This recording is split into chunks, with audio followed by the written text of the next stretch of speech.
Welcome to Wealthy Behavior, talking money and wealth with Heritage Financial, the podcast that digs into the topics, strategies, and behaviors that help busy and successful people build and protect their personal wealth. I'm your host, Sammy Azzouz, the president and CEO of Heritage Financial, a Boston-based wealth management firm working with high net worth families across the country for longer than 25 years. Now let's talk about the wealthy behaviors that are key to a rich life.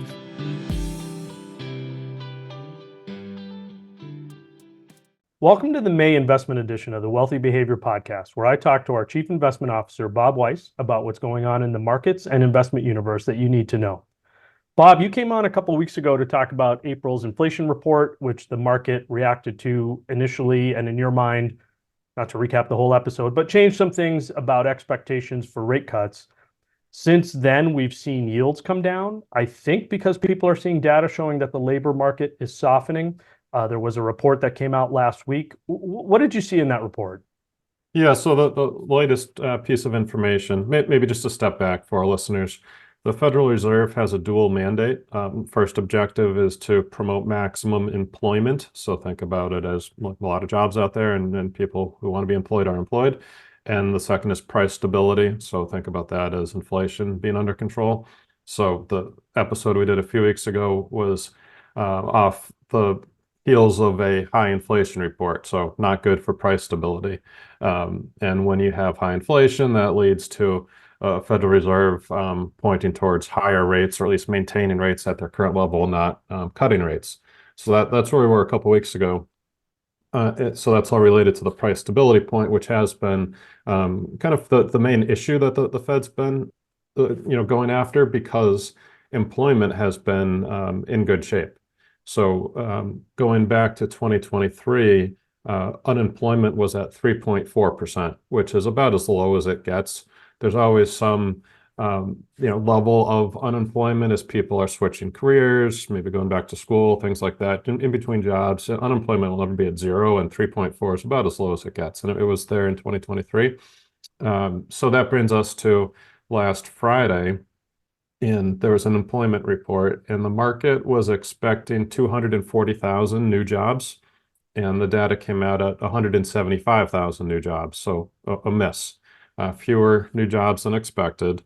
And as a result, the unemployment rate ticked up from 3.8% to 3.9%. So we've seen, if you step back a little bit, an increase of the unemployment rate from 3.4% in early 2023 to 3.9 as of Friday. So a 0.5% increase on unemployment. You put that across a labor force of about 168 million people, and that's roughly 800,000 people who are unemployed, taking that 0.5 increase. So an increase of 800,000 people unemployed. So that when you go back to the Fed's dual mandate, it's starting to hit the promote maximum employment part of it, and saying, well, if you were at 3.4% unemployment, now you're at 3.9, are you still at maximum employment? And you can say, yeah, it's close enough, but it's getting close to, I'd say, not close enough. If say 3.9 turns to 4%, a lot of people are talking about that. If unemployment gets to a 4 handle, then it's time for the Fed to start looking at the mirror and saying, hey, maybe we're a little too restrictive right now, and we have to pay attention to the unemployment side of the equation. So I wanted to ask you for a little bit more detail on that. The market reacted favorably, I guess, right? We didn't ask everybody who made trades that day why they did them, but I think it's safe to assume the market reacted favorably. Yields came down, stocks did well. Why would the market do that? I mean, is this basically a bunch of greedy people who are happy to see layoffs, or kind of connect it to the narrative that's going on right now? I think it goes in the camp of sometimes bad news is good news, and the market is really focused on the Fed funds rate and interest rates, and this report leads to a Fed needing to be a little more dovish, as they say, a little more closer to, okay, we should cut rates, and that's what the market wants. And this report went there, and it wasn't terrible. So some people say it was kind of perfect. It was a little soft, still 175,000 new jobs. It's not bad. So it wasn't like oh, we're in a recession, this is a terrible report. But it was just a little light and light enough that, maybe it'll nudge the Fed in the direction that the market wants. So I think it was kind of threading that needle to where it's like a little bit of bad news is good news, but it wasn't horrible either. So, digging into this a little bit deeper, why is the desire for rate cuts there? You shared some data a couple of months ago in a podcast episode where basically people overstate what the market will do once the first cut has come, because a lot of that gets priced in after the last hike is over. And the economy seems to be doing well at these slightly higher rates. I wouldn't say they're terribly high. And markets are fine. You're getting a good yield on your fixed income without taking on too much risk. What's with this, desire to see rate cuts happen in the not too distant future? Yeah, well, it gets to two things really in my mind. One is kind of how bonds compete with stocks for investor capital. And if you see a 10-year treasury at 5%, and then you have corporate bonds at 6, 7% without taking much risk, then paying 20 times earnings for stocks starts to become a little pricey. Like if you look at history, there is a relationship between what bonds yield and what people pay as a multiple of earnings for stocks. And when bonds have higher yields, people pay less for stocks. So it's all relative. So if you can get, to use extremes in today's market, if you can get 10% risk-free, you're not going to really like stocks with a 2% dividend. But if the risk-free rate's 1 or 2%, then well, fine, a 2% dividend is not bad. So there's a relationship between the two, just as far as warranting investor capital. And then the second is that the yields are real. That's what like borrowing costs are. So when a company is financing a project and issuing bonds, it's their cost of capital on the debt. Where when someone's buying a home, it's the mortgage rate. So interest rates are very real in the economy as people borrow and companies borrow, and a lower cost of capital gives them more money to spend elsewhere. It creates lower hurdles to do capital improvement projects or to expand. So lower rates, think of it as like gasoline for the economy. It helps spur economic activity, whereas higher rates, it's the opposite. It takes kind of the lubricant out and slows things down if rates get too high. So that's why the market likes lower rates. It's good for economic activity, so long as it doesn't get too hot and you have inflation. And that's the whole dynamic that we're dealing with today. Yeah, and I guess I should stop asking you what the market thinks and why the market thinks and why they're reacting the way they're doing, and just ask you as a chief investment officer, would you like to see rates come down for, either for the economy or for the investing landscape? Are you worried about rates being where they are right now? Yeah, it's an interesting question. And as a chief investment officer putting together portfolios for clients, and about half of our clients are retired or right around the retirement phase, having bond yields where they are now is nice. Years ago, when bond yields were 2%, it's tough to build a portfolio for a retiree where bonds are really contributing meaningfully to it. So having yields at these levels, it's kind of like bonds are back in the toolkit, where you can get like 5, 6% out of your bond portfolio, and it doesn't put really all the burden on stocks or kind of force us to other corners of the markets like alternatives, where we were trying to find other ways to diversify and still get good returns. So just as far as portfolio construction goes, having bond yields at these levels, I think it's a nice place. Gets a little complicated if you think outside of building portfolios and things like the amount of debt the U.S. has, and do you want whatever it is, around $30 trillion of debt at 5%? That's not great. But just for investors, having yields in the ballpark of this level is nice. I don't think we need to see them come down meaningfully, but that's, I guess, how I'd look at it. Yeah, so in this ping pong match of will they or won't they cut rates very soon, last week gave a bit of momentum to the cut sooner side. Correct. Yeah, okay. And what do you make of yields coming down? I think ping pong's the right way to put it. They've been moving around a lot. And maybe to step back a little bit and just share with our listeners why we've been talking about this. I think there has been an interesting evolution in markets, and we haven't talked about it much, and I haven't really heard it be recognized by media either. But the Federal Reserve, going back decades, They've wanted to be like the referee in sports. Like if you're a referee or an umpire, you don't want to be noticed. Let the players play. You don't want to be on the front page of the newspaper for a call you made. So they, decades ago, they wouldn't hold press conferences. They wouldn't talk to markets. They wouldn't tell them what they were thinking. They just kind of would stay in the shadows. And if you think even back to Alan Greenspan, when he would talk, he'd be like intentionally confusing. They'd call it green speak, and people would be scratching their head. What is he trying to say? He's mumbling up there. And the whole point is he didn't want to show his cards, and he'd make jokes and laugh about it as like he just doesn't want to tell us. And then the Fed, as called like an organization, had a realization that if we're really transparent with market participants and do a kind of a 180 on this, then they'll do our job for us. So that's what we've been seeing. And it was only in 2011, a little more than 10 years ago, that the Fed started quarterly press conferences. And then it was in 2019, just 5 years ago, that they made it a habit to have a press conference after every Federal Reserve meeting. So we've only had 5 years of these press conferences where now Chairman Powell goes up there and answers questions and shares what they're thinking. I share all this because what it does is the market's now really tuned into the Fed, and the market's kind of acting before the Fed does because they know the playbook. And that's what this year has been. And even going back to 2023, where we had, okay, now the market's expecting 6 rate cuts because inflation's cooling.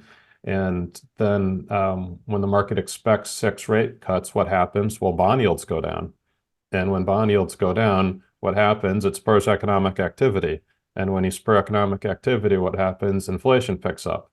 And then guess what? Those 6 rate cuts aren't expected anymore because now inflation's looking higher than it was supposed to be. And the whole time the Fed did nothing. They didn't change rates. And the market's the one, kind of acting like lunatics and guessing and being wrong. And when it's just that it's interesting how the market adapts. If the market never expected 6 rate cuts, rates wouldn't have fallen. And you could very well argue inflation wouldn't have picked up, and those expectations for those 6 rate cuts wouldn't have disappeared, and you wouldn't have had a sell-off in bonds and stocks. So it's just interesting how the market has evolved, and I think from the Fed standpoint, it kind of is working, where they're not changing rates. The Yeah, market we've talked about that. Like sometimes their language is a policy in and of itself, right? exactly. Yeah, just job owning the markets in either direction.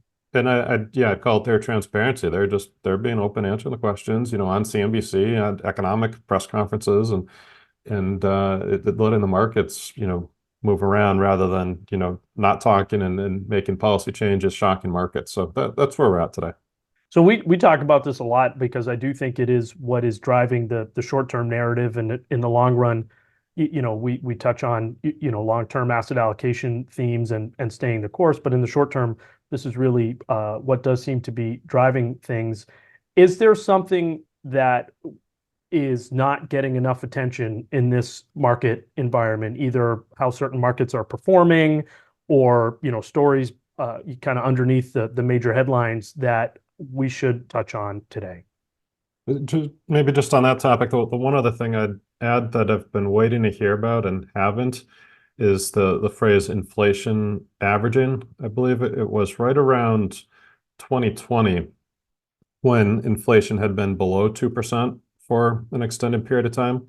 So the Fed said, okay, we're going to look at the average level of inflation over a long period of time, and we want it to average to 2%. So meaning if you're running at 1.5 for 10 years, it's okay to have a year at 3%. And they used that to let inflation creep up, and then they kind of just erased it from all language, and no one's talked about it. And if I were to ask Powell a question, we've had high inflation, and is the goal just to get back to 2%? Because if you get back to 2% now on a go-forward basis, we've seen a big shift in housing prices. And if you look at average incomes, and just houses are not as affordable as they used to be. And that's because we had a spike without a correction. And is that okay? If you were to look at the average appreciation of residential real estate over the last 10 years, I don't have the data at my fingertips, but I'm pretty sure it's above 2%. And if we get back down to 2%, it's still going to be above 2%. So do they need a -5, -10, or whatever the number is in the data, or a stretch of zeros to get back to 2%. And then you can get to income ratios working out to afford the average home. They haven't talked about that, and that might be asking for too much, where they're just hoping to get to 2%, and that'd be a win. And we just had a paradigm shift. But I haven't heard people talk about that. And to me, it is a problem as homeownership has become less affordable for people. And I think that is an issue. And so I wonder if that'll come up in the future. Where do you see housing fitting into their dual mandate? Do they care about it in and of itself, or do they care about it as it connects to the labor market and inflation? It connects to price stability, inflation. So, Okay. um, and some things are more important than others, I'd say, in inflation.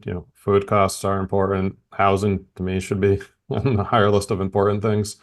Luxury goods, maybe not as important. But they haven't specifically talked about it, but I do know it is one of the kind of holdouts in the CPI reports, the shelter costs, that's keeping them to have rates elevated as shelter has remained high. So it is important to them. Something that has not been a topic of conversation on the podcast and will remain not a topic on the podcast is the election in November, just because we're not getting into the politics of this stuff. But do you believe in this idea that the Fed won't want to do anything like a rate cut close to November? No, not at all. And You don't believe that that's kind of off the table in terms of them not wanting to do something in like October or November, early November before the election? it's still probably not. Okay. I think what Trump has said, I'll get into it a little bit. I'll take the bait. I think Trump doesn't like Powell, this what I've heard, and then That's they, like saying I don't like onions, Bob. I despise onions, and I think it's mutual on that side of the yeah. So, conversation. but the Fed is supposed to be politically independent, agnostic, and they were saying now, Biden and his team are getting to view the Fed maybe a little unfavorably. And the question is, how would Powell feel about that? And the answer is, some pundit on CNBC said he'd like that because now neither side likes him, and that's a lot better than having one party like you and one party not. It's tough to view you as independent. If both are throwing darts at you, then it's like, yeah, I'm doing my job. And that to me makes sense. He doesn't care. All right. Well, that's good. So we have, over the course of time, answered a question a lot in client meetings that we haven't touched on in the podcast, and that is the concept of dollar cost averaging. Dollar cost averaging, basically, you have a lump sum that you want to invest, and instead of, going ahead and plunking it right into a portfolio today, you spread it out in increments, let's say monthly over a certain time period, 6, 12, 18, 24 months, whatever you happen to do. And in this conversation, we're talking about voluntary dollar cost averaging, because a lot of us are dollar cost averaging into our 401k, or, doing monthly savings from our paychecks, that's when the money's available. But, if you have a lump sum to deploy, do you voluntarily spread out the investment, or do you put it all in at one time? And it tends to be a question you get more, um, I think, at certain market extremes, right? When markets are really volatile and maybe have sold off and there's a lot of concern, people ask it more. And when markets are at or near all-time highs, people tend to ask it a little bit more. So, depending on your lens, we could be day to day.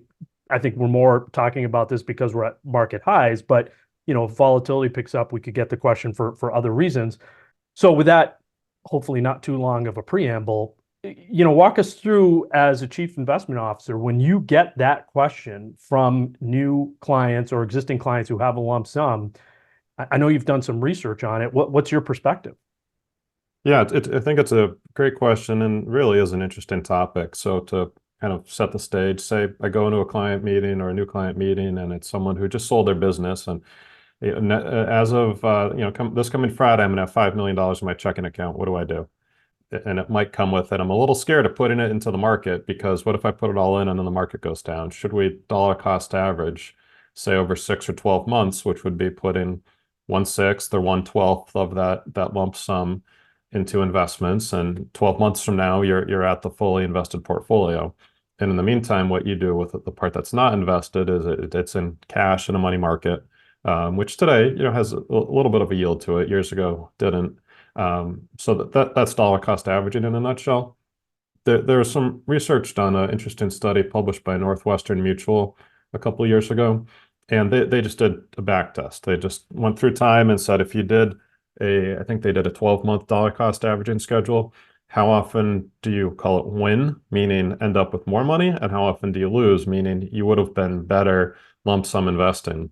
And if your dollar cost averaging into your final, call it destination portfolio, is 100% US equities, about 75% of the time, you're better off just investing in it day one. If your call it target destination portfolio is a 60-40, 60% stocks, 40% bonds, lump sum investing wins about 80% of the time, 80.22. 20% of the time, you would have done better trickling in over 12 months. So these are rough numbers, and the precision doesn't really matter, but it is more in line with intuition that more often than not, markets go up.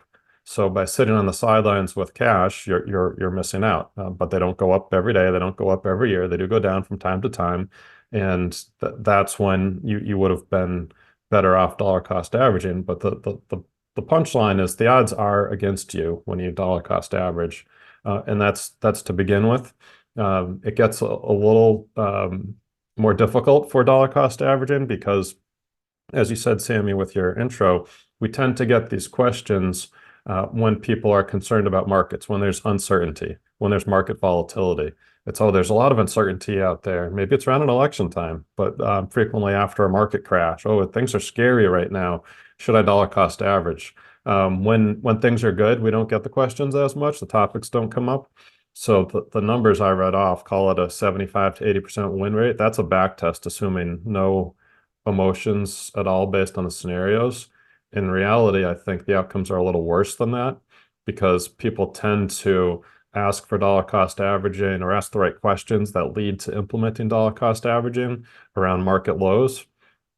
Interesting. So you get the question more at market lows, whereas I feel like sometimes I get them when markets are doing really well. But so let's focus on that then. We get them during times of market distress. Yeah. So thinking about it, market uncertainty. If you have certainty around an investment, that's what a U.S. Treasury bond is. There's certainty around when the coupons are going to be paid. There's certainty around when it matures, and there's certainty around what it's going to mature for. And that's why it's called the risk-free asset. So as you get some level of uncertainty, take it beyond treasuries to a corporate bond, and that's where, maybe they'll default, maybe not. You get a little bit extra return. So I think there's a pretty clear relationship in markets between uncertainty and expected return. The greater the uncertainty, the more, call it a greater spread of outcomes, greater range of outcomes, the more questionable the future is. That's risk. And with higher risk should come higher return. From my experience, I've seen people, and it, on the face of it, immediately it is rational. When there's more uncertainty around outcomes, more uncertainty around markets, than dollar cost averaging, you'd say, well, that makes sense, that anything could happen. There's a lot of paths. This could get really bad or could be really good. Let's dollar cost average. But when there's more uncertainty, that's more risk, and that's a higher base case expected return. So that's more how I see it. It's typically around some event. Could be COVID, when COVID hit, like if it's late March of 2020, and you have that person who just sold real estate or business, it's a bit of a scary time to just lump sum invest, just put it all to work. Would have been a beautiful time to put it to work, say on March 20th. But that's more how I see it, where the odds are already against you. And then if you're seeing more dollar cost averaging when uncertainty is higher, when uncertainty is greater, when risk is greater, which again does make sense immediately from human nature. Like, oh, there's a lot of risk here. Let's be careful. Let's invest slowly. Let's trickle in. That's really when you want to lump sum invest. So it's got two things going against you: the back test, the base case, and then I feel like human nature takes you there when you really shouldn't be going there. Just to summarize those 2 points, the monthly returns in the market more often than not are positive, right? So if you're sitting out of the market for a series of months, your expected return is not going to be as good as, plunking it all in. And then your second point, I think, connects to some of the data you've shared with us around rebalancing, and that, big sell-offs, 20% plus sell-offs are buying opportunities. They're not, times to kind of slow play into the market. So that being said, we still do dollar cost average for clients when they ask, and we've had a good conversation about the pros and cons. Because to your point, they may be new investors. There's times of uncertainty. They need to sleep at night. The better thing is to get the money in the right place long term, and if that's what it takes to get you invested, I think that's a fine strategy. The odds are that it does work against you. Yeah, maybe one thing to add, I'll just share a quote I saw the other day that's interesting. I'm not a huge tennis fan, but this is from Andre Agassi, the tennis player I think he was in the 90s. He said, "Now that I've won a slam, I know something very few people on earth are permitted to know. A win doesn't feel as good as a loss feels bad, and the good feeling doesn't last as long as the bad, not even close." And that's the end of the quote. And there's a very direct tie, whether it's winning and losing in tennis or winning and losing on investing. There's a lot of research that shows that losing money hurts a lot more than making money feels good. So being aware of, that our clients are humans. I'm not a, quantitative robot with no emotions. So I do need to be able to connect to that. That is real. And that's kind of the dynamic. Now, do clients want us to give them the rational, logical, quantitative advice, or do they want us to be aware and tuned into their emotions and know that they wouldn't want to put their $5 million to work and it going down 10%, 20% is unacceptable. So there is that human connection that can support dollar cost averaging. But I do like to stick to the numbers and make sure that we're going into it eyes wide open. Yeah, no, absolutely. It's a great recap. Well, thank you, Bob. I really enjoyed our conversation. And as always, I think our listeners will benefit from your insights. Appreciate the time. All right. Thanks, Sammy. Thank you for listening to Wealthy Behavior. If you found the conversation useful, please leave a review wherever you listen to your podcasts and share this episode so those around you can live a rich life too. We appreciate your feedback and questions. Please email us at wealthybehavior@heritagefinancial.net. For more insights, subscribe to our weekly blog at heritagefinancial.net and follow us on Facebook, Twitter, and LinkedIn. Check out my personal finance blog at thebostonadvisor.com. Wealthy Behavior is produced by Kristen Kastner and Michelle Kakanis.